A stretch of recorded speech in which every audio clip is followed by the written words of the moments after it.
In Willow Village, a sunny morning began with an unusual sight. The sky seemed lower than ever before, its clouds hanging like giant cotton pillows above the rooftops. Zara, an 8-year-old girl with curious eyes and a little notebook always in her hand, noticed the change right away. She stepped outside, feeling as though she could almost reach up and touch the clouds. The air carried a faint scent of rain, though the sun was shining bright. While walking through the meadow, Zara spotted something drifting gently from the sky. It was a feather shimmering blue, as long as her arm, and glowing softly in the sunlight. It looked as though it belonged to no bird on earth. Zara turned it in her hands, wondering what kind of creature could have dropped it from so high above. The clouds, now so close,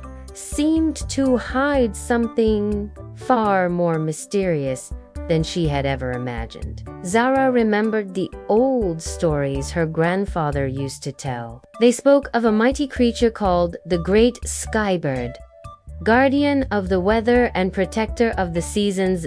If one of its feathers fell, it meant the bird was in trouble, and the balance of the skies was at risk. Zara felt a spark of determination. The clouds being so low could only mean one thing. This was the time to find the skybird and help it. Beyond the meadow, the land rose into rolling hills where the lowest clouds brushed the grass. As Zara stepped forward, her foot landed not on the earth, but on a soft, springy Safisa cloud strong enough to hold her weight.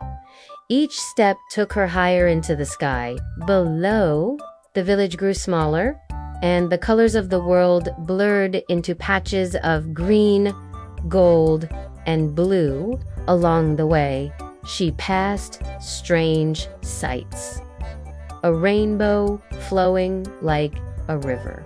Goats with coats of mist grazing on cloud edges, and tunnels of wind that hummed like deep flutes. High above, the clouds parted to reveal an enormous nest woven from silver branches and golden straw. At its center lay the great skybird, its wings tangled in dark, thorny vines that sparked with little bolts of lightning. The bird's great eyes were full of weariness, and its feathers dulled by the weight of the vines. Zara climbed into the nest, using all her strength to pull and tear at the thorny strands. Piece by piece, the vines gave way until the bird's wings stretched wide, scattering the stormy clouds and letting in streams of golden sunlight.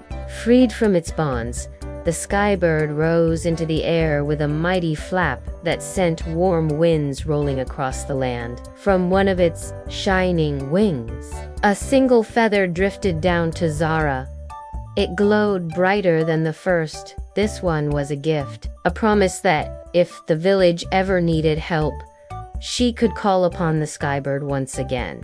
Zara descended on a gentle current of air, the skybird flying above her until it disappeared into the higher clouds. The village greeted her with wonder as gentle rain began to fall, watering the fields and filling the air with the smell of fresh earth. Zara placed the glowing feather inside her notebook and wrote the day's story. She knew she would always remember the morning when the sky came closer and she had the courage to climb into it.